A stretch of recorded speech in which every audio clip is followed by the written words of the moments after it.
Bueno, la conferencia de hoy ¿está lo psíquico separado del cuerpo? Me gustaría, como siempre digo, intervenciones también vuestras, o sea, quiero decir, porque todo es opinable, ¿no? No hay una verdad única, no hay una verdad última, como me gusta a mí decir, aunque hoy vivimos en la religión del cientificismo, que se supone que tiene la verdad absoluta, pero no. A todos nos enseñaron lo que era un átomo y ahora resulta que es otra cosa. Entonces la cuestión es, se va avanzando, se va viendo y se va haciendo todo. Primero, hay un interés económico. Y lo digo así porque es la industria farmacéutica, sobre todo a raíz del COVID, la que está impulsando más los mensajes de organicismo, mecanicismo reduccionista, es decir, somos adictos a la dopamina, no sé qué, no sé cuánto, tal. A ver, tenemos un cuerpo, obviamente, no estamos locos. La hipótesis de la que partimos en psicoanálisis, la hipótesis, bueno, de la práctica, porque es una práctica, es que evidentemente no hay separación cuerpo-mente. Decimos siempre que somos un parletre, en francés, un cuerpo que habla. Esto implica muchas cosas, es decir, implica que sobre una base biológica que es el cerebro, hay un lenguaje simbólico que es lo que nos hace humanos. Esto implica mucho más de lo que parece. Es decir, lo que nos hace humanos es el lenguaje, pero no el lenguaje entendido como en la escuela nos han dicho siempre de canal, emisor, receptor, no sé qué, no sé cuánto para comunicarnos. No. Es lo que da sentido y significado a nuestras vidas. Incluso los pensamientos son lenguaje. Incluso los sueños son lenguaje. Siempre pongo el ejemplo de, o me gusta ponerlo, de la chica gallina, que fue una noticia de muchos años, que los padres la abandonaron en un gallinero de bebé y la criaron las gallinas. Su cerebro, cuando la rescataron a los 14 años, estaba perfectamente, biológicamente. Todas las vías dopaminérgicas, serotoninérgicas, norepinefrina, tal, estaba perfectamente. Sin embargo, no había software, digamos. Como si tienes un ordenador sin poner el Windows. No era humana. Mowgli, todo este tipo de cosas, ¿no? Entonces, el lenguaje va más allá de la comunicación. Cuando hablo de lenguaje, va más allá de la comunicación. Es lo que nos hace propiamente humanos. Entonces, me voy a servir de un pequeño guioncito porque el tema tiene lo suyo. Nacemos. Hay una diferencia principal. Nacemos con un organismo, pero no con un cuerpo. Me explico. Nacemos con un organismo biológico. Eso es el objeto de estudio de la medicina y de la biología. Pero todavía no hemos advenido al lenguaje. Por eso he puesto el ejemplo de antes. En el momento que a los 2 años y pico, vamos adviniendo al lenguaje, nos vamos haciendo humanos y nos vamos creando una imagen del cuerpo. Y entonces vamos teniendo un cuerpo. Es decir, el cuerpo, para cada uno, su cuerpo, es imaginario. En esto coincide con el budismo. Es decir, cuidado, el organismo es una cosa, el cuerpo es otra. Y si no, que se lo digan a una anoréxica. Ve un cuerpo que quiere ver, pero no ve el organismo. Está distorsionado. Hay una dismorfofobia, ¿no? Entonces la cuestión es, una cosa es el cuerpo, otra cosa es el organismo. El organismo es lo biológico, lo puramente biológico, pero cuando ya somos atravesados por el lenguaje, pues si naces con lobos vas a ser un lobo, pero si naces con humanos, al entrar en el lenguaje vas a ser humano con capacidad de simbolizar. Por ejemplo, cosas que damos por sentadas como la mentira es muy difícil. O sea, como decía Lacan, psiquiatra y psicoanalista, la mentira, cuando las abejas hagan un baile diciéndole a las otras que aquí hay miel, pero en realidad es una broma, estaremos hablando de que han evolucionado. Esto no lo hacen. Y de hecho es el paso esencial que hacemos cuando somos pequeños y consideramos que todo lo que nos dicen nuestros padres es sagrado, porque dependemos de ellos afectiva y materialmente, a cuando la primera mentirijilla de nada vemos que se la creen.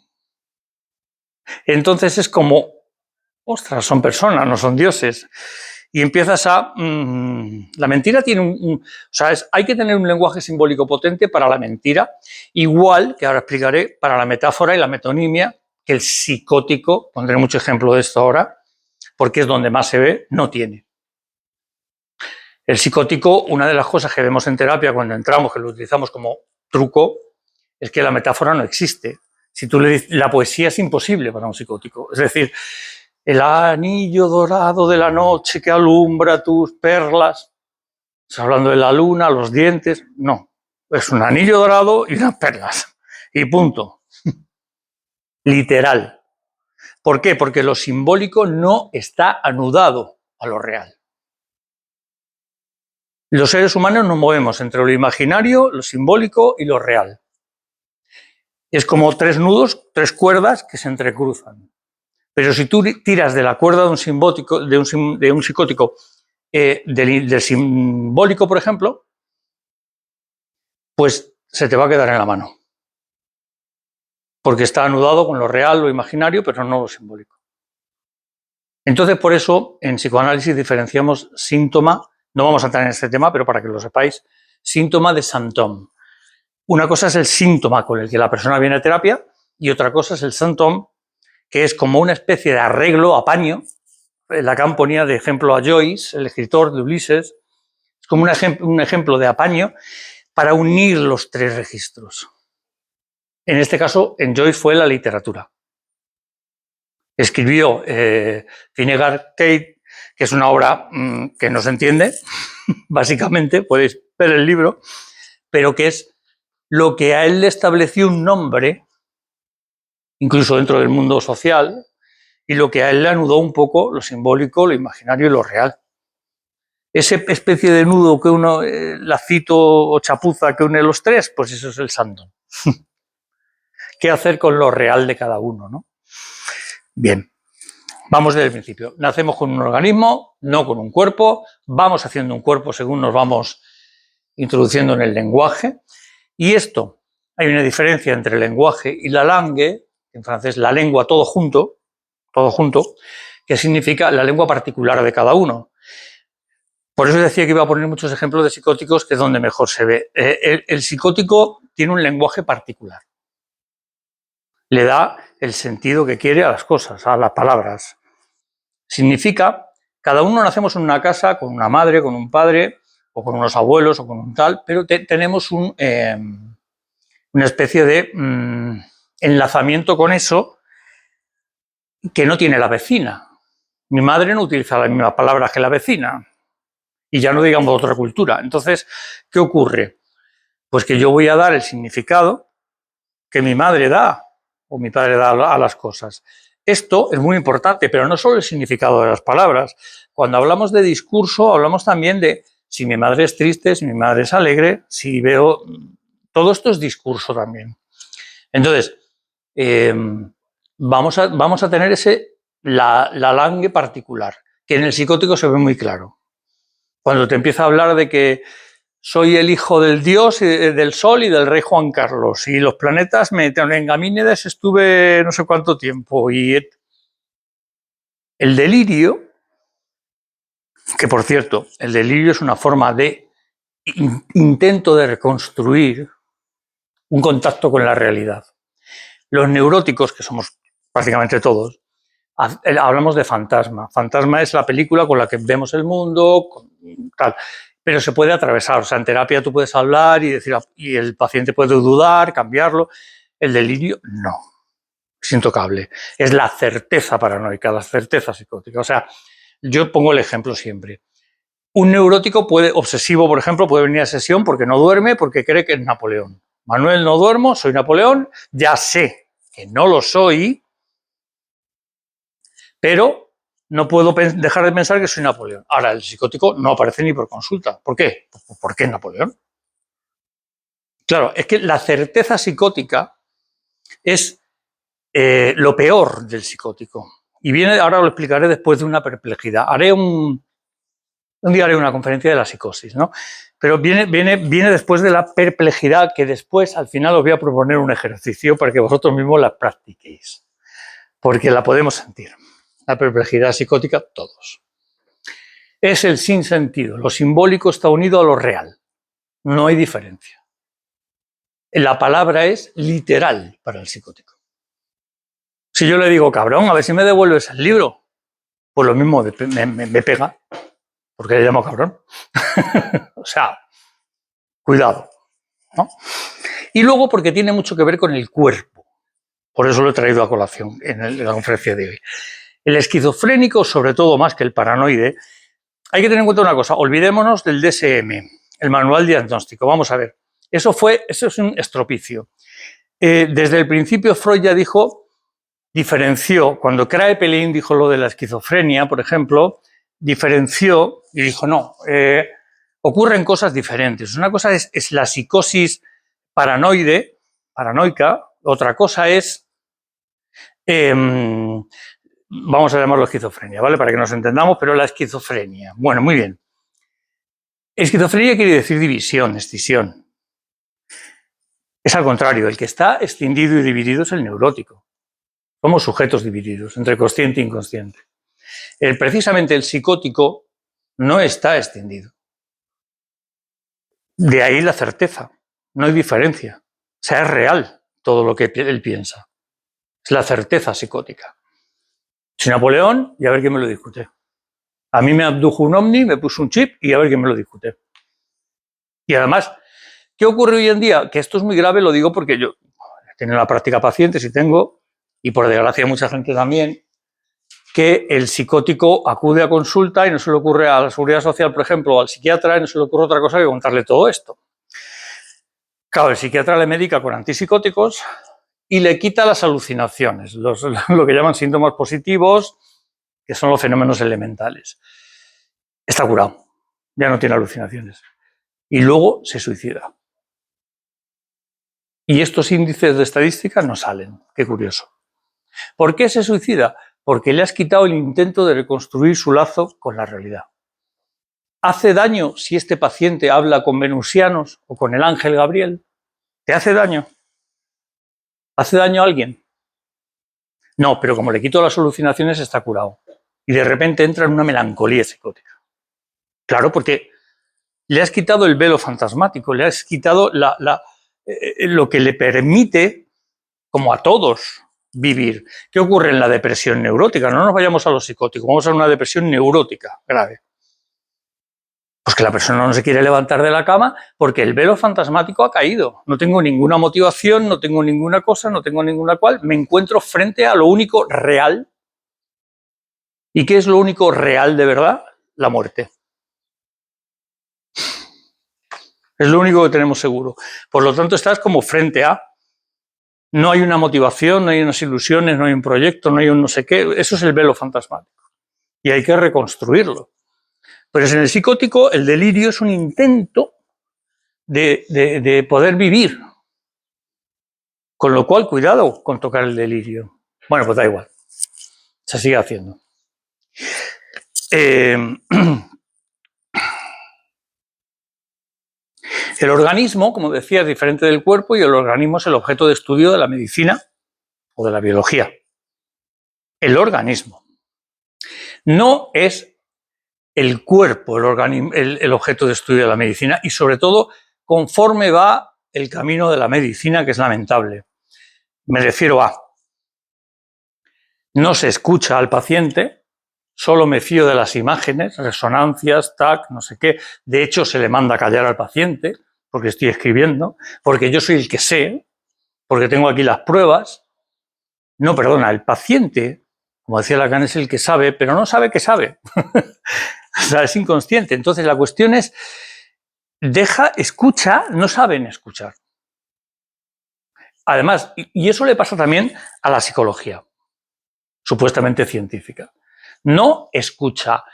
Trata de meterle a base de cuantitativamente o estadísticamente, en un DSM, en una categoría diagnóstica, que la APA americana ha dicho que es así. ¿Por qué? Porque la salió de ahí. Y porque interesa a la industria farmacéutica. Punto. Por eso se van inventando nuevos trastornos. No tienen bastante con el mercado de adultos, que ahora ya es el mercado también de niños, y que luego ahora también es la veterinaria también, que le van a empezar a decir a la gente que hay otros virus, aparte de la leishmaniasis, y que tienes que vacunar al perro 40 veces. Claro, es el negocio, puro y duro. Entonces, no digo, por supuesto, no estamos locos, la medicación es un avance, claro que sí, pero la medicalización, el pretender que todo el mundo vaya con su bolsita a la farmacia de por vida, es un negocio. Entonces, la cuestión es, cuando hay que medicar, yo soy el primero que le digo al paciente, si no te puedes levantar de la cama, te mando al psiquiatra, mando un correo, le mando un informe y que el psiquiatra te medique durante un tiempo para que te levantes y vengas a terapia. ¿Por qué? Porque es un avance. Pero no, es que tienes un fallo en la serotonina. Y esto, pues de por vida vas a tener que estar tomando antidepresivos. Hostias, somos una máquina. Nos han reducido a una máquina. No es verdad. Hoy en día la Marian Rojas la hija de Enrique Rojas, sale en televisión porque, claro, a otros no nos dejan, porque somos adictos a la dopamina. Vale, pero ¿qué hay debajo de esto? Pues y lo vais a ver pronto. La intención de vender, además de a los psicóticos, antipsicóticos, a los depresivos y a los tal. Entonces, ¿cómo que somos adictos? Pero que no soy una máquina, que si fuera una máquina iría por la calle y de repente voy tan tranquilo silbando y digo, uy, qué depresión. Voy a ir al psiquiatra. Eso no ocurre, ocurre con circunstancias de la vida.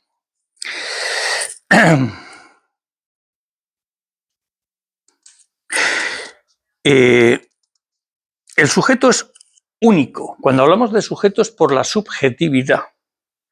El sujeto es único. ¿Qué podemos ser? 8.000 millones de personas en el mundo. Cada uno es cada uno. Y esta es el gran misterio y la gran maravilla, ¿no? ¿Por qué? Pues porque nadie va a vivir, ni siquiera unos gemelos, las mismas circunstancias. No las van a vivir. Van a aprender, van a dar sus soluciones particulares a las cosas que les ocurren, van a dar. Entonces, cada uno es único. No se puede clasificar al ser humano. No se puede estandarizar protocolos para el ser humano. Lo siento. Lo intentó la psicología desde el principio. Skinner se inventó hasta lo de la caja negra. No existe nada. Estímulo-respuesta, pero tú estás muy mal. Burrus. Tú estás muy mal. O sea, como que no hay nada. Ponte a estudiar máquinas, pero no seres humanos. O sea, ¿por qué? Porque le estorbaba esa variable, es que esa variable no la pudo controlar. Entonces, como dice Miller actualmente, que es el psicoanalista más importante, dice es que hoy en día, igual que en la Edad Media era la religión, la infraestructura, o sea, la religión era el pensamiento, el discurso dominante oficial, hoy en día lo es el método científico, que tiene la misma importancia que la Biblia, o más. Como se te ocurre criticar al método científico hoy en día, eres un hereje. Bueno, un pseudocientífico. Eres un hereje.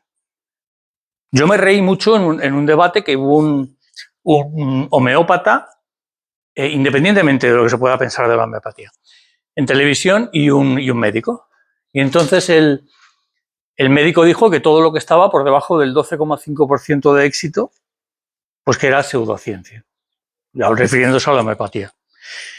Y mira por dónde el homeópata saca la British Medical, que todavía no está dominada por las farmacéuticas, y saca un estudio de la British Medical diciendo, estudio de la quimio y la radio.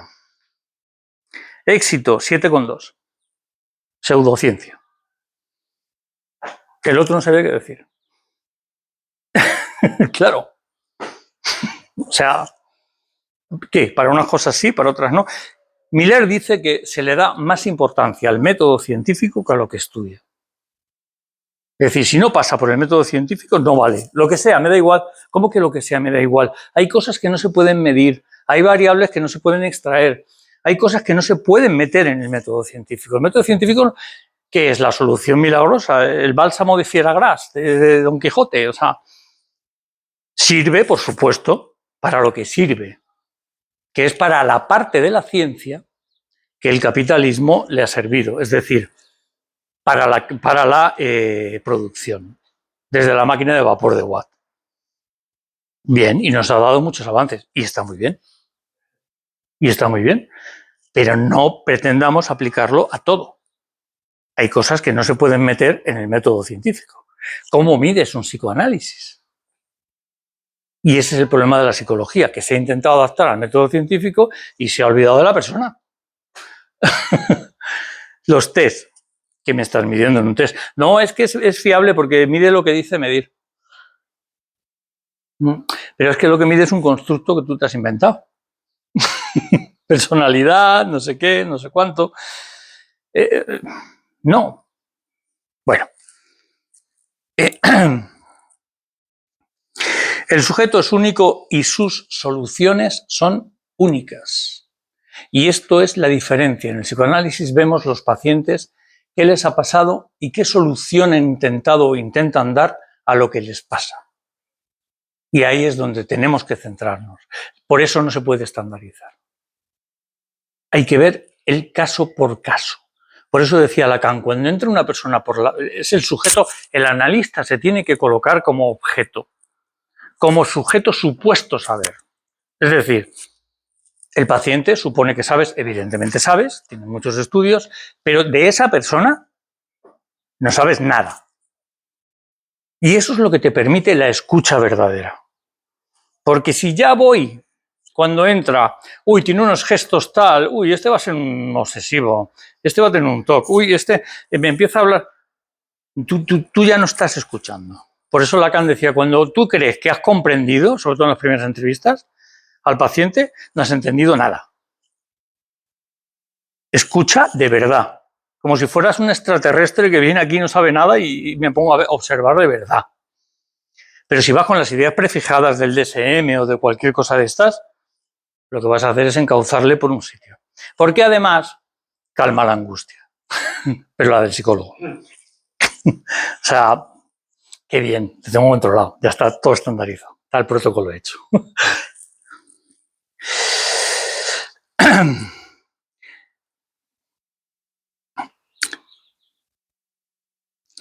Del encuentro de cuando somos bebés con un cuerpo fragmentado, porque siempre nos vemos como en los videojuegos. Si os miráis ahora, estás como en estos de primera persona que te ven los brazos y tal.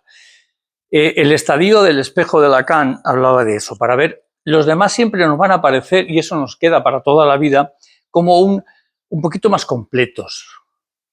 Nos vamos a centrar en nuestro problema. Si yo tengo ansiedad, los demás no tienen ansiedad, yo sí. Esto viene de lo del cuerpo fragmentado. Es decir, hasta la experiencia del estadio del espejo, donde tu mamá, por ejemplo, te pone delante del espejo y te dice, uy, ¿este eres tú? No te ves entero. Pero es que jamás nos vamos a ver cómo somos, porque el espejo no te muestra tu imagen. O sea, yo esta cicatriz la tengo en la derecha, en el espejo. Tampoco mi cuerpo también son los órganos internos. En fin, un montón de cosas, ¿no? Hay un goce real del cuerpo. Ahora explicaré un poquito esto. Y con para que nazca el sujeto con el cuerpo, tiene que haber un encuentro con ese cuerpo fragmentado y con un sinsentido del goce. Me explico. Un sentido único entre todos los demás. Es lo que hace al sujeto uno por uno, el caso por caso. Un paciente, ejemplo, paciente fetichista, en el que la mujer desnuda, cuando tiene que hacer sexo o tiene que hacer el amor, la mujer desnuda sí le gusta, pero antes tiene que ver sus ropas interiores, oler su tal, un fetichista. Y cuenta luego en sesión, en su infancia, que cuando empezó sus masturbaciones, la vecina tendía la ropa en la ventana de su habitación y con eso el goce se asocia a todo. Ya me habéis oído muchas veces decir que cuando se dice, pues te la machacas con la tapa del piano, yo siempre digo, a alguien le va a gustar. seguro. Seguro, hay goce para todo. Porque el ser humano goza, para bien o para mal, y aquí está la clave, pero goza. O sea, gozar en sentido psicoanalítico no es siempre el goce positivo. Hay un goce también en el masoquismo, ese es el masoquismo. Cuidado. La psicología dice, aprendizaje. Si un niño mete los dedos en el enchufe, pues le va a dar corriente y aprende que esa respuesta no es tal, o la cajetilla de tabaco, o en el cáncer, no sé qué, y ya, ¿qué dices? El niño va a volver otra vez. Y la cajetilla de tabaco vas a decir, joder, qué asco, qué cáncer. Cuidado. Pero porque hay un goce. Es más, cuanto más presiones, más goce hay. Hay una diferencia, por ejemplo, por poner otro ejemplo, en la propia práctica clínica. Y es, en el psicoanálisis no utilizamos las buenas palabras, por ejemplo, una adicción a lo que sea, a una droga, a una sustancia o lo que sea. ¿Qué le vas a decir al paciente? ¿Que deje la cocaína? ¿Que es que no lo sabe? ¿O que no sabe que el tabaco es malo? Si te comportas así, aparte de, vete tú a saber qué transferencia ha hecho contigo, porque a lo mismo te ha tomado por padre, y entonces si es rebeldía, no sé qué, no sé cuánto, pero bueno, aparte de eso, en general, él ya sabe esas cosas. Lo que estás consiguiendo es que como tenga una recaída, ni vuelva. Y los psicólogos se sorprenden. Pues ¿por qué? Porque le estás reforzando la culpa.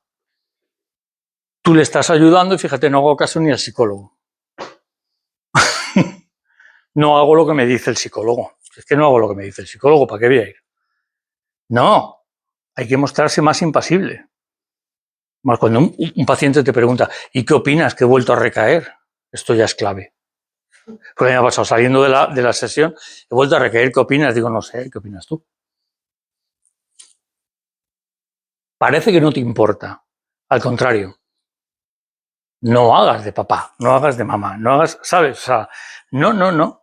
Porque entonces es como la anorexia. La anorexia no es un trastorno de la alimentación, esto es de borregos, esto es lo que se ve, es fenomenológico. La anorexia es un rechazo a la madre. Es un rechazo a la madre que es la comida. Por eso, Máximo Recalcati, un psicoanalista italiano que tiene una clínica de anorexias en Italia, en Roma, él lo dice claramente, dice, yo cuando se interna una, porque ya está muy mal, porque hay médicos y tal, cuando se interna una anoréxica, dice, lo primero es hablar con la madre, sobre todo, y con el padre, pero sobre todo con la madre y decirle, no, la puedes ver en un mes, por este motivo. Porque tú vas a empezar a estar mal, llorando por mi niña, la niña conscientemente, por eso somos sujetos divididos, va a sentirse mal porque la madre está mal, pero inconscientemente la anorexia dice, hostia, esto funciona.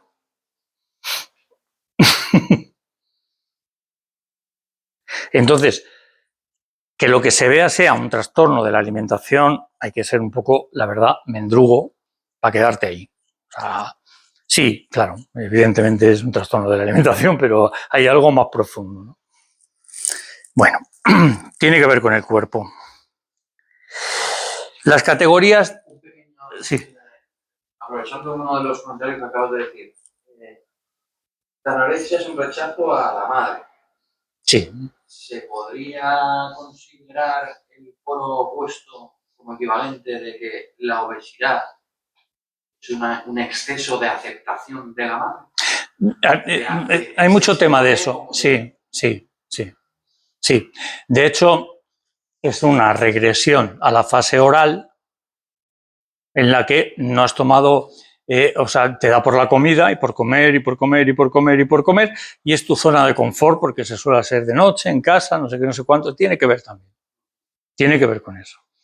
Y esto no tiene nada que ver con arreglarlo con pautitas de ponte en la nevera, no tienes hambre, tienes ansiedad. Pues sí, está muy bien, pero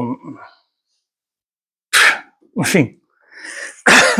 Bueno, entonces decía que las categorías diagnósticas, o sea, los nombres que le ponen, los trastornos que se inventan, no sirven. Sirven para hacer más daño aún, porque el paciente lo que va a hacer, y hoy día en Internet más, con Internet más, es buscar ahí y dar explicación a todo lo que le ocurre en su vida porque le han dicho que tiene un TOC. Bueno, tú no eres un TOC, tú eres Felipa, primero. O sea, Hay pacientes incluso cuando llegan a consulta el primer día se presentan con el nombre del trastorno y luego con su nombre. Hola, tengo un trastorno esquizotípico de la personalidad y soy Manuel. A ver, vuelvo a entrar. Eres Manuel y ahora vamos a ver quién eres, ¿no? O sea, cada sujeto reacciona y busca su solución a esos encuentros con lo real.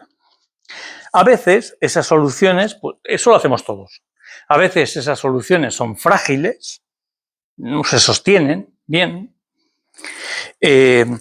fallan y entonces tenemos un delirio como intento, como decía antes, de reconstrucción y de hilar la realidad. Parece que no estoy hablando de cuerpo y psíquico, pero es todo esto. Es decir, esto afecta a los dos. A veces funcionan esas soluciones y tenemos un fantasma.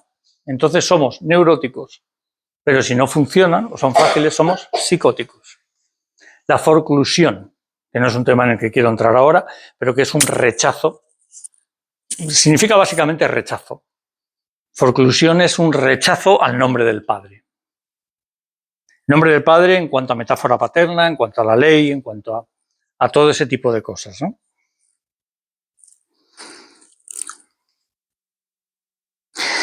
Por ello hay muchas personas que pasan por diferentes diagnósticos. No os podéis imaginar la de gente, no sé si lo conocéis, que ha pasado por psiquiatras y psicólogos que le han diagnosticado de depresión, ansiedad, trastorno bipolar, trastorno de personalidad, no sé qué, TLP, no sé qué, no sé cuánto. Digo, pero, o sea, lo tiene todo. Todo. De hecho, si cada uno de nosotros cogemos el DSM y lo leemos, tenemos algo seguro, no se escapa nadie. O sea, pero vamos. Porque no se puede clasificar la subjetividad, y eso es lo principal. Todo intento de clasificación, y voy a ser muy atrevido, pero todo intento de clasificación de un sujeto, de cualquier sujeto, es un intento de control social. Y ahora voy. Lacan decía, la psicología moderna es una manera de conducirse en la estructura capitalista. Y esto es obvio, porque es o bien el psiquiatra, que lo está más claro todavía, tómate la pastillita y mañana vas a trabajar, o haz estas pautas y si no las haces es que no te vas a curar. Entonces haz las pautas y sobre todo cuando dice eso el psicólogo es, si no las haces no te vas a curar, es que me estás poniendo nervioso y no sé por dónde ir. Básicamente, ¿no? Pero si os fijáis, no hay escucha, ¿no? El usted es un esquizofrénico, TOC, TAG, no sé qué, no sé cuánto. La etiqueta hace que incluso las personas, pues eso, expliquen su vida según esa palabra, un diagnóstico. Funciona como un significante amo. Es que yo soy un TDAH. Ahora ya es de adultos también, porque claro, hay que ampliar el mercado. Yo soy un TDAH. Ah, pues yo creí que era Pepe. No sé. La verdadera escucha es la del analista. El psiquiatra, el médico, el psicólogo, escuchan solo para ver dónde te meten en el DSM y activar el protocolo estandarizado como tal correspondiente.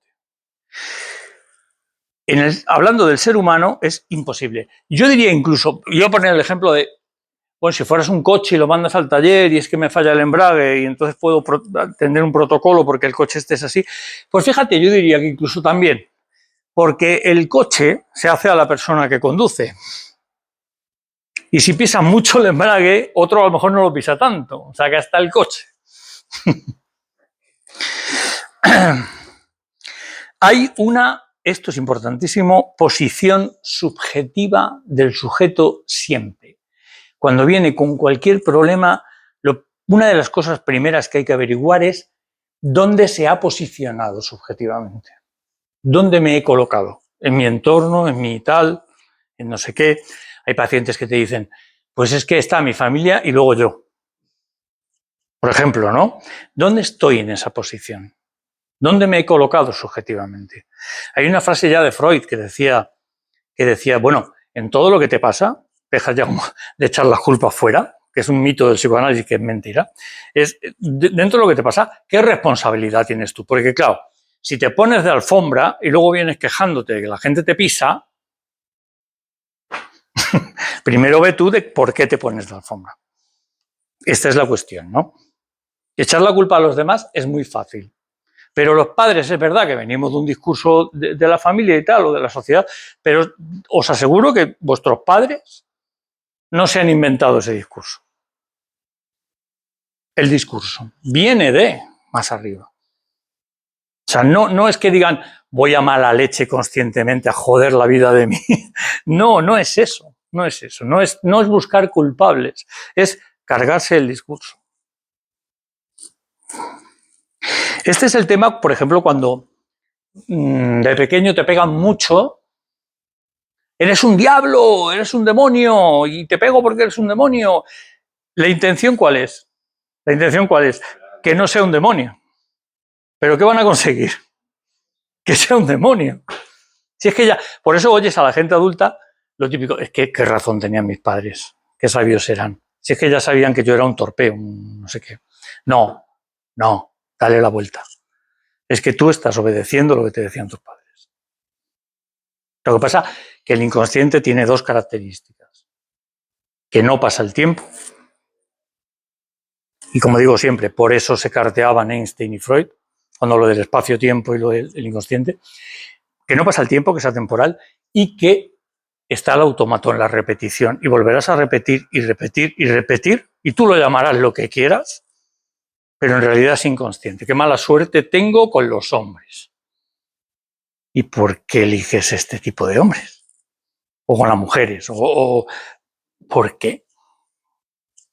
Entonces, si me sigo enfocando fuera, pues no voy a ver, ¿no? En la psicosis, como decía, es donde mejor se ve esta relación con el cuerpo y la imagen del cuerpo. Los psicóticos, lo digo porque siempre te vienen, y ahora voy a poner un ejemplo también, el psicótico está separado del cuerpo. Esto es, a ver si lo logro explicar bien. En su discurso, el psicótico está separado del cuerpo, te habla del cuerpo como algo ajeno a él, siente los órganos fuera. Está separado, por lo tanto, si está separado del discurso, está separado del cuerpo, está separado de lo simbólico. No está anudado lo simbólico y lo real. Por eso las palabras son literales, está como todo en su sitio, pero no anudado. Las palabras son literales, el cuerpo es una cosa como que casi ni le pertenece ni lo puede dominar. Sí. ¿El psicótico nace o se hace? Se hace. O sea, Se hace. A pesar de lo que digan, el psicótico se hace. O sea, no hay un gen de la psicosis.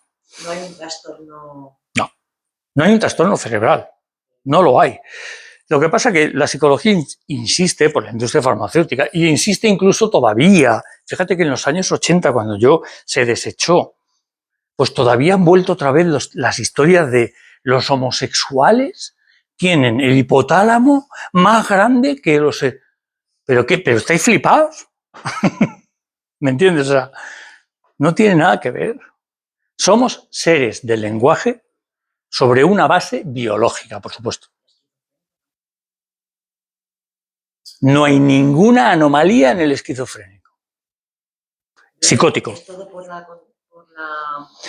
Sí, además, por la diferencia misma que Freud hizo, cuando Kraepelin puso el término de esquizofrenia, Freud tuvo muchos debates por el tema de, él no lo llamó nunca esquizofrenia, dijo que era un término equivocado, lo llamó parafrenia, porque lo quería distinguir la psicosis, digamos, parafrénica de la paranoia.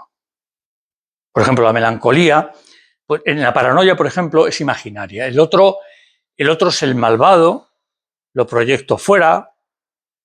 ¿Esto qué tiene que ver con...? No tiene absolutamente nada que ver. El tema es que ha pasado muchas veces. ¿Qué ocurre? Los mandatos, los discursos. Yo tengo una paciente tengo una paciente de hecho, y es enfermera. Esta paciente tiene, su padre era paranoide, estuvo internado y falleció. Y siempre su madre le decía, vas a acabar como tu padre. ¿Qué ocurre? Que tiene problemas con las demás enfermeras, que tiene problemas con los demás porque la persiguen, porque no sé qué. Un psiquiatra la vio hace tiempo y le dijo que era genético. Lo raro es que no Mira cómo lo no hayan vale. hecho. ¿Eh? Lo raro es que no lo hayan hecho. Porque no es Me paranoide. ocurre, ¿no? Si un psiquiatra la ve, pues, Claro, pero no es paranoide. Bueno, pues de hecho el novio es un psiquiatra, no te lo pierdas, pero bueno. En fin. El lenguaje está separado, el órgano en el psicótico está separado de su función. Esto es un poco difícil de entender para quien no es psicótico. El órgano está separado de su función. Nosotros tenemos claro que hay un riñón, que hay un pulmón, que no sé qué, que tiene una función, que está dentro del cuerpo y que... Bueno, no está tan claro en el psicótico. No está tan claro. El lenguaje nos dota, como dice Miller, de un ser y de un cuerpo. Acordaos, la niña gallina o Mowgli no tenían un ser ni un cuerpo humanos. No eran humanos, en realidad. Aunque su cerebro estaba perfectamente. ¿Ah? El cuerpo es la imagen que nosotros tenemos de nuestro organismo. Por eso es una construcción que hacemos y se ve claro, como digo, en la anorexia.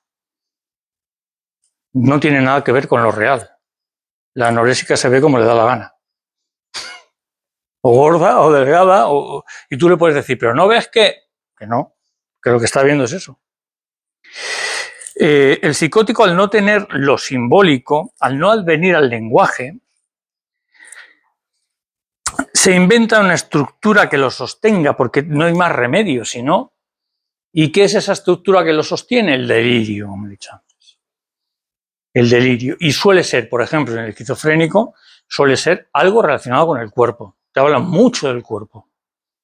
He sentido unos ruidos, mi mente está fuera del cuerpo. Te hablan mucho del cuerpo.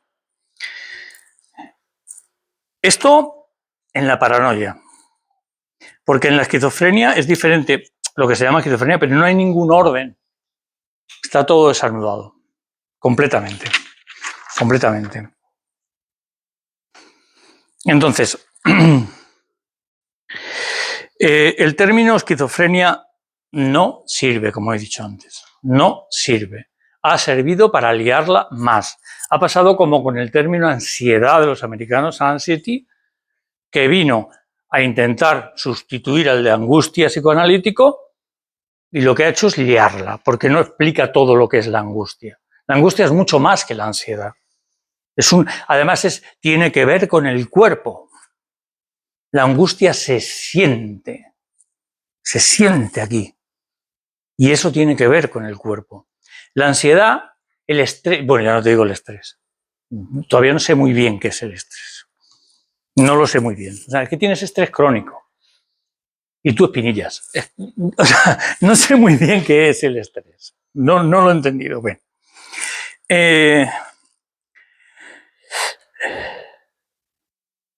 Decía, el psicótico tiene los órganos fuera del cuerpo. Al mismo Freud le interesó más parafrenia, el nombre. Él y Lacan tomaban distancia, atención, estamos hablando de Freud hace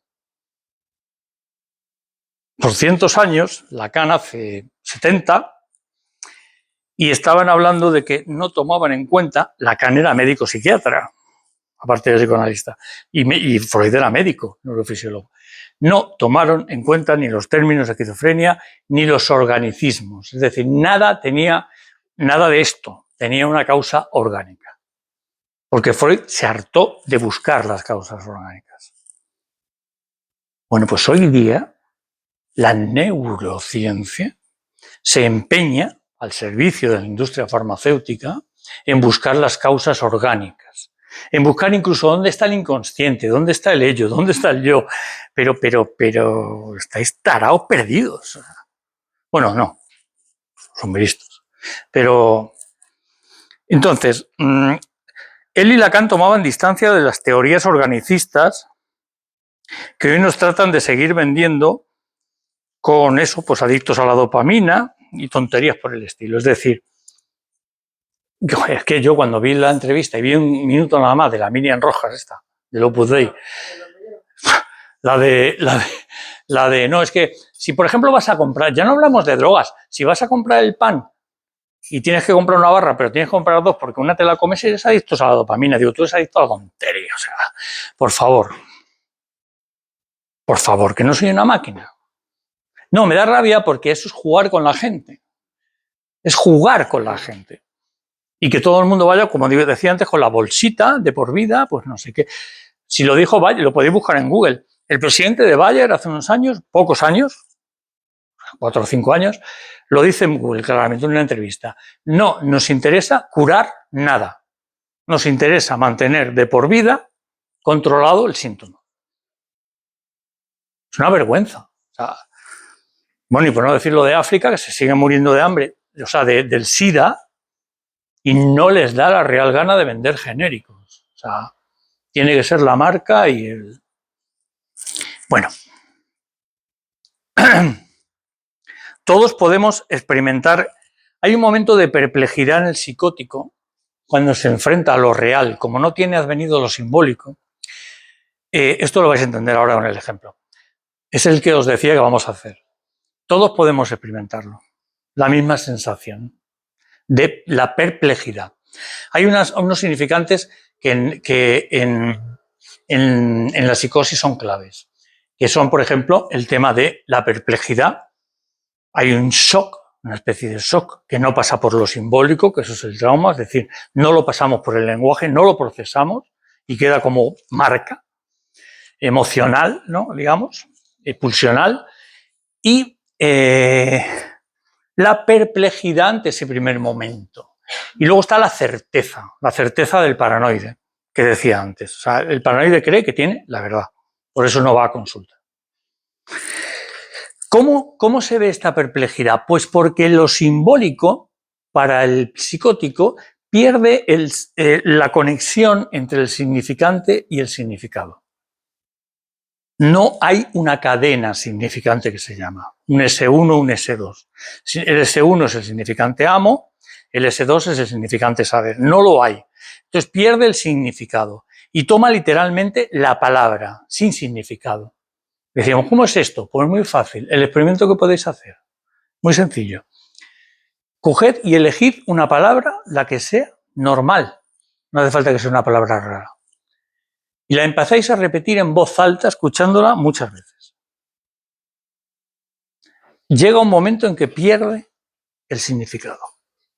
Y entráis en un estado de perplejidad psicótico. Y eso cuando queráis, lo podéis hacer ahora cuando queráis, pero si lo hacéis, va a salir. La palabra que sea, mesa, da igual. Da igual. Mesa, tú la dices la primera vez y dices, pues sí, una mesa. Empieza a decir, pero en voz alta que te escuches. Mesa, mesa, mesa, mesa, mesa. Llega un momento en que hasta te asusta un poco. Porque ha perdido el sentido, ha perdido la conexión. Suena a sonido. No está unido al significado. Bueno, pues ese es el estado de perplejidad del psicótico. Para que os hagáis una idea. Es como que ha perdido todo su significado. Por eso no le puedes decir, cabroncete, devuélveme el libro, porque... Sí. Sí, pero tienen que haber venido al lenguaje. De hecho, hoy día... Sí, exactamente. Dentro del saco que se han inventado de los trastornos del espectro autista, o sea, ahí meten autistas, psicóticos, bueno, mejunje que no veas, ¿no? Por la manía de categorizar. ¿Por qué categorizan? Y esto da pena para mí. Porque no les interesa el ser humano. No les interesan los niños. Le interesa mantener un orden social determinado. Punto. Ya está. ¿Cuándo pierde el niño? Porque no adviene al lenguaje. Eso sería el tema de la forclusión. Ahí falla el nombre del padre, que llamamos nosotros. La metáfora paterna. Por ejemplo, en la metáfora paterna, para dar un breve esquema, es algo biológico, casi instintivo, o sea, del inconsciente no hay que pensarlo. No es que el padre tenga que tener ahí un estudio, sino que cuando la mujer tiene a la criatura, cuando llega el momento, el padre tiene que demandar a la mujer como mujer y recordarle que además de madre es mujer. Y hay hombres, como todos sabemos, que fallan en eso. Y por eso salen de trabajar y se van al bar y vuelven a las 11 de la noche, porque hay mujeres que también se cierran en banda, ¿no? Pero esa es la metáfora paterna. Y eso hace un favor a los tres. Porque a la mujer le devuelve a ser mujer, aparte de madre, al niño lo separa de la madre, porque la madre tiene que estar y no estar, y el padre vuelve a tener una mujer, además de ser padre. Cuando la metáfora paterna falla, el padre se desvincula. Si el padre se desvincula mucho y empieza a ser súper ausente, no es el padre de la ley, entendido psicoanalíticamente. Y entonces el niño, la niña, se tiene que inventar, porque como decía Freud, hay dos formas de inventar un super-yo rígido, muy exigente. Una es cuando tienes un padre, por ejemplo, muy exigente, eso está claro, exigente. Ahora, otra es cuando cuando hay ausencia de padre. Me lo tengo que inventar el super-yo. Normalmente te lo haces súper exigente, o sea, exageras. Entonces, cuando el padre está ausente y no ha habido metáfora paterna, el niño está unido a la madre y la madre al niño. Decía Lacan que la madre cocodrilo, ¿no? Es el falo del niño. ¿Qué ocurre? Que el niño no desarrolla. Hay partes que se van a quedar ahí. Y puede ocurrir la psicosis, por ejemplo. Hay una frase que es, cuando una madre, dicho ahora lo que he dicho esto, yo creo que la vais a entender, cuando una madre logra tener, no digo que sea consciente o inconscientemente, pero logra tener un niño autista, un niño inútil, un niño gay, pero gay no natural, sino gay de los que se quedan en casa con la mamá. Un niño esquizofrénico, un niño psicótico, tiene un niño para toda la vida. Cuidado con eso, porque lo vemos todos. ¿Quién no conoce la típica familia que vive el niño? El niño tiene 50 y pico años. Pero es que mamá necesita mi ayuda. Sí, viene de la forclusión, que es un rechazo a lo del nombre del padre por un simbolismo. No hay ninguna historia genética que no nos vendan historias. Los genes influyen en el físico, en una parálisis cerebral, por supuesto, en los rasgos, pero psicológicamente. Bueno, entonces, ¿cómo me explicas los estudios con... Si fuera genético, las enfermedades no tendrían cura. Además no tendrían cura, pero es que es lo que pretende la farmacéutica. Claro. Es como cuando ahora el protocolo médico actual es, ¿tienes algún antecedente de cáncer en tu familia? Digo, ¿pero quién no? ¿Quién no? No tiene nada que ver. Nada que ver. Es decir, el tema es, porque además hasta biológicamente, para que un gen se manifieste, tienen que pasar un montón de cosas.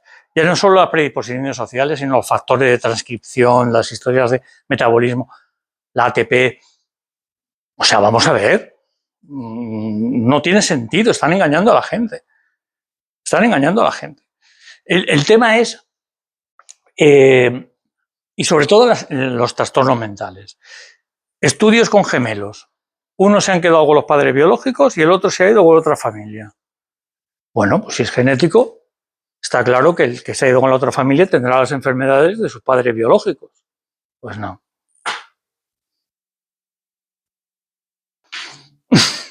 Tiene las enfermedades del discurso que está recibiendo. Aparte que no tenemos ni idea todavía, pero los médicos más sinceros, los científicos más sinceros te dicen, es que los genes son modificables. O sea, no es una cosa inmutable que la tienes y ya va a salir. como nos hacen creer, es que el discurso modifica los genes. La epigenética, ¿no? Es la epigenética. Claro, es que el discurso modifica los genes. O sea, que no es una cosa, uy, mi padre tuvo automáticamente. No. Hacerle una pregunta. Sí. ¿Fuera la madre la ausente en lugar del padre? Uy. Entramos en otro tema. Entramos en otro tema. Pues depende. Si te refieres a la psicosis, no. En la psicosis tiene más intervención el padre que la madre. En la neurosis, la madre sí cuenta mucho. Pero en la psicosis, a ver, no es que no cuente, no es el 100%, pero es la metáfora paternal la que falla. Vale, o sea, no. Es que es otro tema largo también. Bueno. Kraepelin en 1899 y en 1911 luego Bleuler pusieron el término esquizofrenia, demencia precoz. Que por eso Freud estuvo con ellos y se debatieron cosas y se debatieron y tal, y no lo aceptó jamás. Esquizofrenia, como digo, significa división, y es que el psicótico no está dividido. Es más ello que nada. Sin embargo, el neurótico sí. Hay una división consciente-inconsciente, que es la que nos martiriza, ¿no? El diablito y el ángel. Aquí la medicina nuestra en ese sentido, ¿no? Porque tiene en cuenta las dos cosas. Y te decía, cuando la mente rumia, el estómago rumia, y cuando el estómago rumia, la mente rumia. Más significación de unidad del cuerpo no puede haber, ¿no? Sin embargo, hoy día no, te voy a hacer una resonancia, te voy a hacer un TAC, te voy a decir que está muy bien, pero a ti no te voy a hacer ni puto caso, ¿no? Y tú vas a hacer lo que yo diga porque yo soy el que sé. Para eso estudio. Un cuerpo sin discurso. Estamos hablando de la psicosis. Para que veáis cómo la mente y el cuerpo, estamos hablando de lo psíquico y el cuerpo. En la psicosis, por eso pongo tanto ejemplo, hay un cuerpo, pero que no tiene discurso simbólico. Me explico. Miller dice que en el ser humano tener un cuerpo no surge de forma natural, es lo que he explicado yo antes. Tenemos un organismo de forma natural, pero un cuerpo no. Y los psicóticos desde muy pequeños pueden no acceder a tener un cuerpo. Para el psicótico lo simbólico es lo real. Es que ahí está la literalidad. Es decir, lo real no es el cuerpo. Y esto es un problema para la constitución del cuerpo.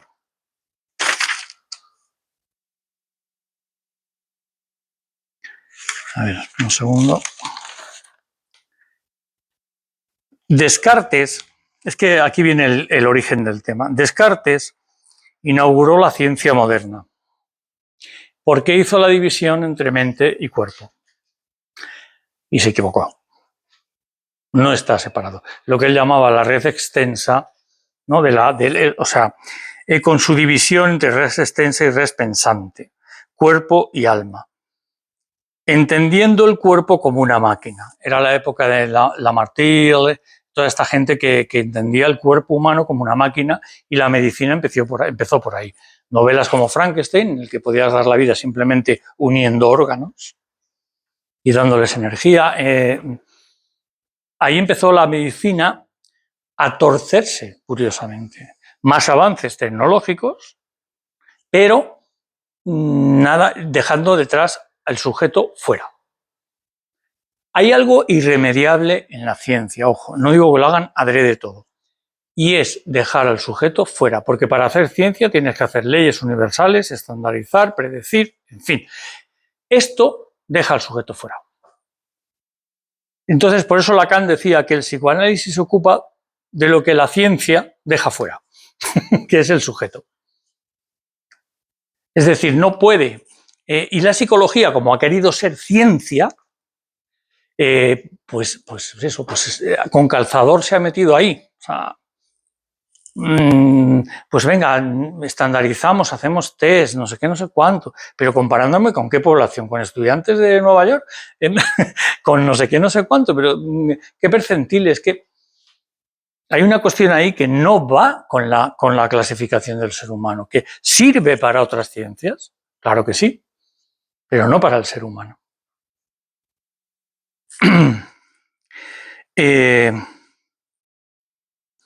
La distinción entre cuerpo y pensamiento, cuerpo y significante, será la base de la ciencia moderna, y ahí es donde estamos.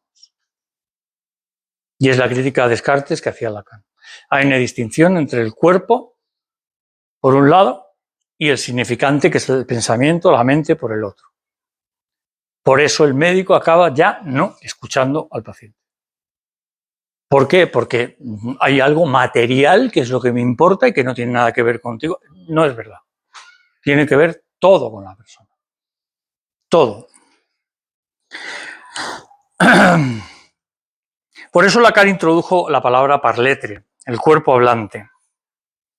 Se trata de unir el inconsciente como hecho de significantes y discurso con el cuerpo. Y ahí donde dijo, era una sola cosa. De hecho, la mente, el aparato psíquico, como decimos en el psicoanálisis, es una defensa para el cuerpo, para la vida. Llaman a la puerta, ejemplo, la Guardia Civil, y hay una señora fregando los platos.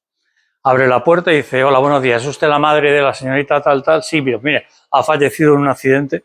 Si no existiera el aparato psíquico, le da un infarto y se muere ahí mismo. ¿Pero qué hace la fase de negación primero? Aunque ya lo va asimilando, pero lo va frenando con el, no puede ser, si mi hija se fue en autobús, no puede ser, si mi hija... Ostras, eso amortigua el golpe.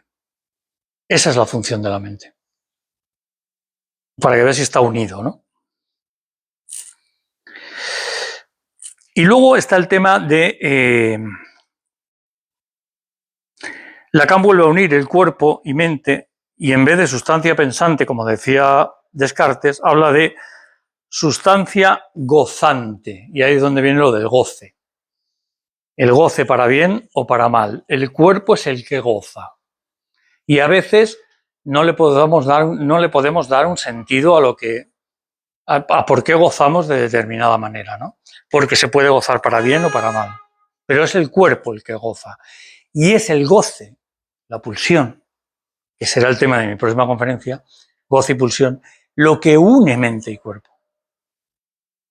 La pulsión, decía Freud, era justamente lo que une el cuerpo con la mente. Es una demanda del cuerpo que se actualiza en la mente.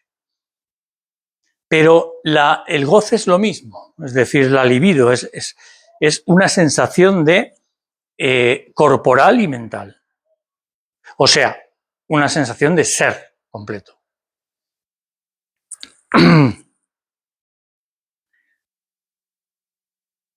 Voy a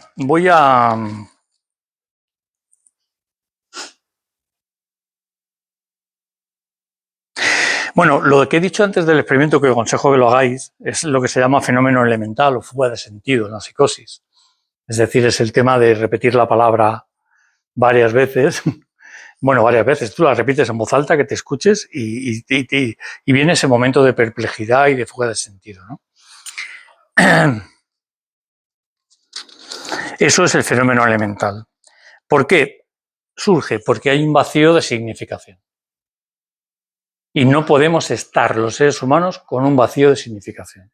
Por eso tenemos los psicóticos un delirio, los neuróticos un fantasma. Es decir, tenemos que darle un sentido, aunque sea equivocado la cuestión. Es que lo que me pasa es porque me han llevado los ovnis o tengo TDAH. Pues muy bien, pero tienes que darle un sentido.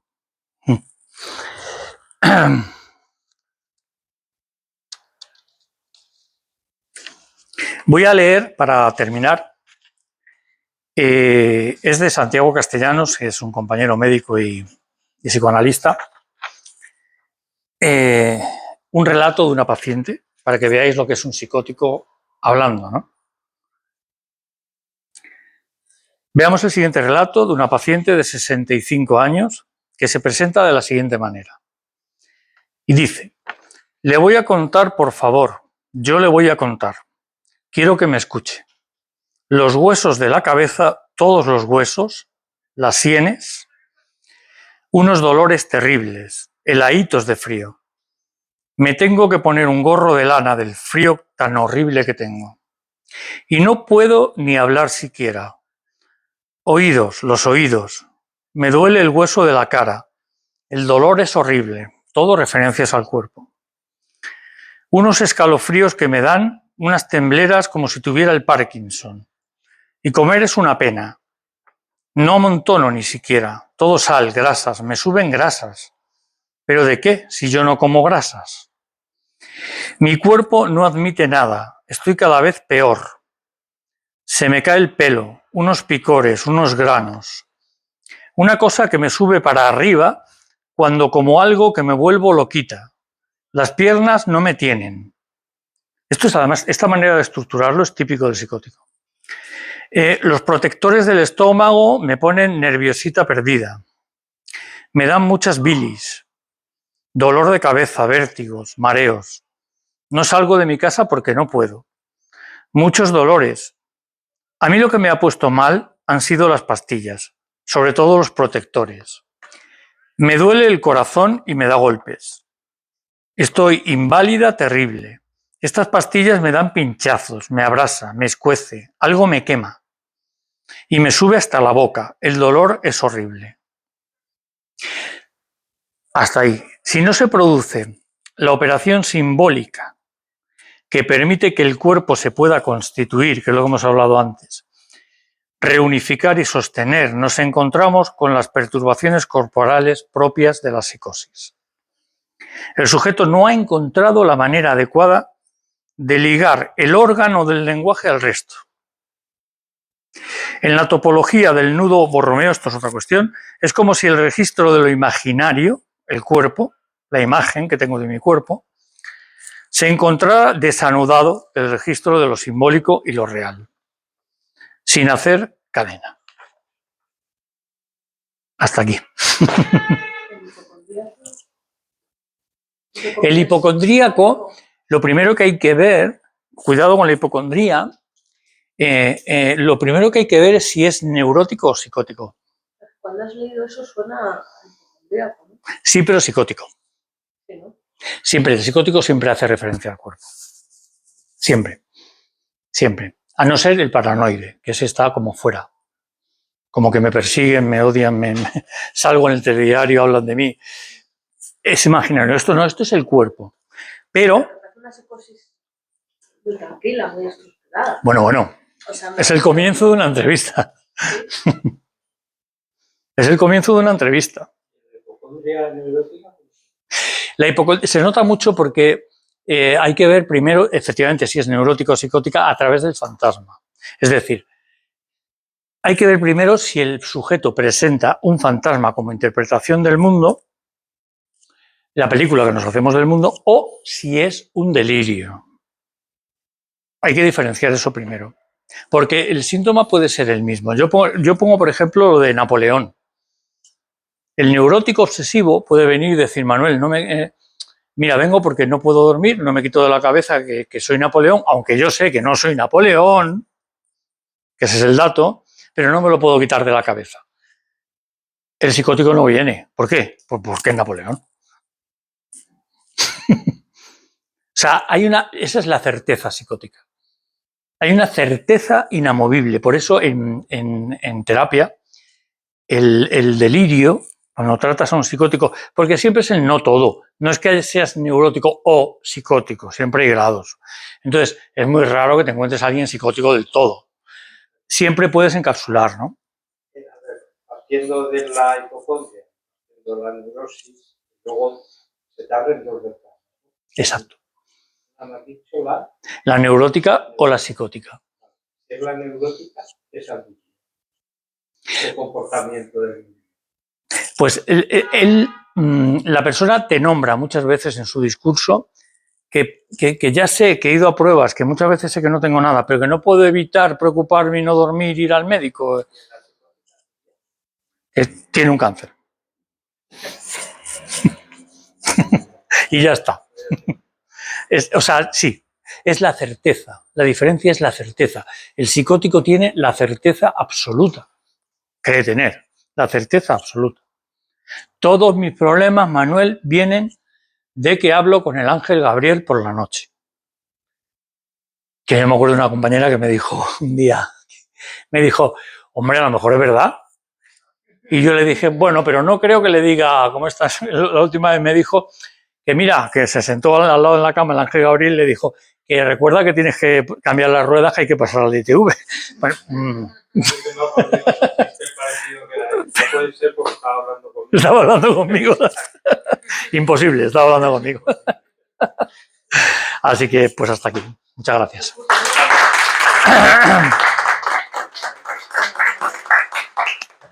Gracias. Si tenéis preguntas o lo que sea. Una duda que se me ha quedado.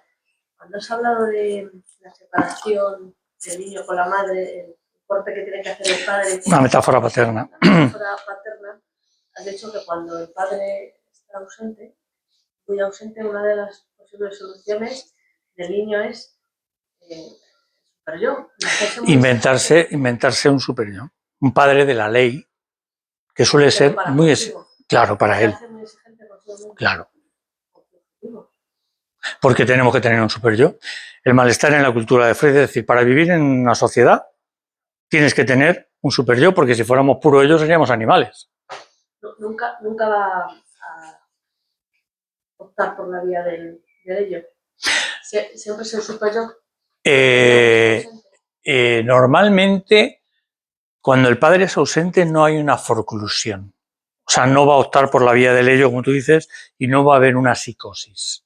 Normalmente, nunca se puede generalizar, porque puede haber el abuelo, o puede haber el... Es que cuando hablamos de padre o madre, depende del caso por caso, que es la diferencia principal. Tiene que ser figura masculina. Sí, es la metáfora paterna. No. Tiene que ser masculino. O quien haga de figura masculina. Cuidado, por ejemplo, en una pareja de lesbianas, alguna va a hacer de figura masculina. Que de hecho ya se están empezando a ver cositas en esas cosas, en los niños. Ya se están empezando a ver, porque con los hijos de gays o de lesbianas, bueno, ahí hay cierta, no psicosis, pero cierta historia. Yo creo que ahí tiene que ver con la verbalización. Claro, no es tan estricto. Una cosa es que hablemos del sentido teórico, epistemológico, y otra cosa es después cómo se articula y se anula en la persona viva. Sí, pero me refiero, en el caso de que el niño está muy pegado a la madre, si el padre está ausente y esa figura paterna la representa otra figura femenina, sí. ¿Eso funciona? Sí. Si esa figura femenina... Es que no es que funcione o no, o sea, no hay un manual de juego. No, pero que no hay un manual de juego. Es como... Que esté la madre y la abuela. Entonces ahí hasta qué punto la abuela... Caso, yo creo que eso se ve en el caso. Es el caso por caso. Porque, por ejemplo, la abuela, imagínate que la abuela ahora en esta época es todavía de la época del franquismo y tiene una manera de pensar determinada, y pues va a ser diferente, porque es que o son muy religiosos o no lo son, o hay que ver el caso por caso siempre. Esa es la gran diferencia que te decía entre la psicología y el psicoanálisis. No valen los test. Es el caso por caso. Pero que sea un super-yo y que ese sujeto se forma super-yo es lo, digamos... Hay que formar un super-yo, porque si no formas un super-yo hay tres estructuras básicas, que son la neurosis, que somos más o menos el 90%, más o menos equilibrados, la psicosis, pon que un 8 o un 9%, y un 1% y medio, exagero, de perversos, que es lo que se llama psicópata en las series, ¿no?, americanas. Perversos aquí. ¿Qué es el perverso? El que no tiene super-yo. Por lo que sea, no ha originado un super-yo. ¿Le gusta a la vecina? La viola. ¿Tiene que matar al jefe? Lo mata, aunque era una banda. No hay sentimiento de culpa. Bretón, el que quemó al niño y a la niña en Córdoba. Estaba en el juicio como diciendo, a ver si se acaba esto ya, que se me quema el arroz. Claro. Entonces Es siempre, siempre, lo que nunca se nos tiene que olvidar en psicoanálisis es que hablemos de lo que hablemos, uno de los principios fundamentales es que siempre partimos del caso por caso. Nunca de una estandarización, nunca de perfiles, nunca de patrones, de protocolos de no sé qué. No, el caso por caso. Tú cuando entra una persona, como decía Lacan, por la puerta, tú no conoces nada de esa persona. Por lo tanto, para eso sirve tu propio análisis y por eso los psicoanalistas estamos obligados.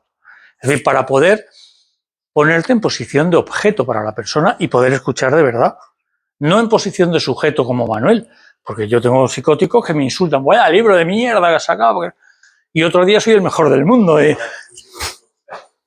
que me lo tomo. ¿Qué pasa con muchos psicólogos? Que los derivan, vienen de 5 o 6 psicólogos porque no pueden con eso. Vete al psiquiatra. No, pero es que, ¿para qué me insultas? Mira, no te voy a ver más. Pues tío, no te lo puedes tomar a lo personal. ¿Por quién te está tomando en la transferencia? ¿Por su padre? ¿Por su madre? Entonces tienes que esperar y cuando acabe su delirio, porque justo antes te acaba de contar que se ponía de adolescente unas mallas rosas con agujeros y el padre ni siquiera le regañaba, pues ya sabes por quién te está tomando. Entonces cuando empieza a insultarte, después le dices, como he hecho yo, por ejemplo, sí, hijo mío, sí, yo siempre te maltrato. Y se queda...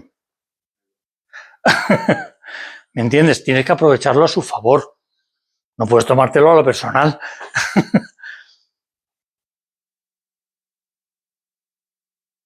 Ese es el tema. Pues si tenéis alguna preguntilla más o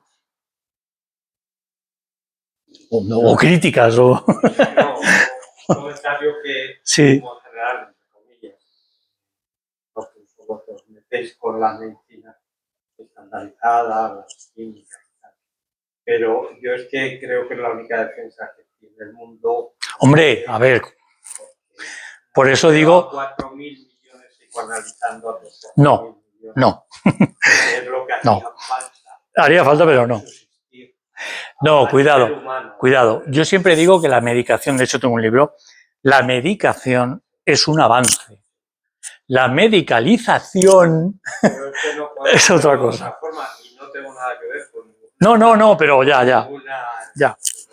Pero llega un momento que 8.000 millones de personas manejarlas es complicado. Entonces, yo creo que es el mal menor. Porque no lo defiendo yo. Porque hay que manejarlas. ¿El qué? Porque hay que manejarlas.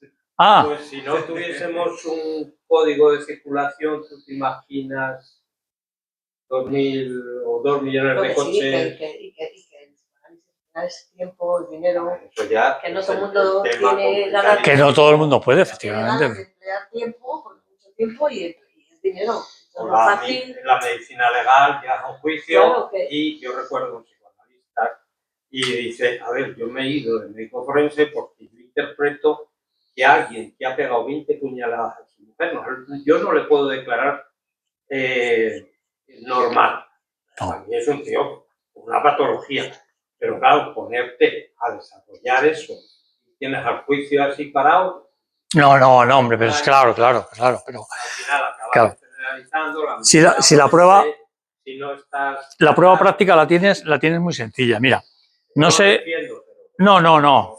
¿Cuántos médicos conoces que sean a la vez psicólogos? Ninguno. ¿Pero cuántos médicos y psicoanalistas? Bastantes. Entonces, está más unido a la medicina, ¿vale? Y de hecho hay muchos libros y muchos estudios, pues, por lo que estamos hablando hoy. O sea, que no es el tema Hay de... también distintos niveles. Cuando hemos entrado al principio, te iba a comentar lo de las conferencias. La Fundación Ramón Arese se hace unas conferencias. Sí, bueno, es diferente, sí.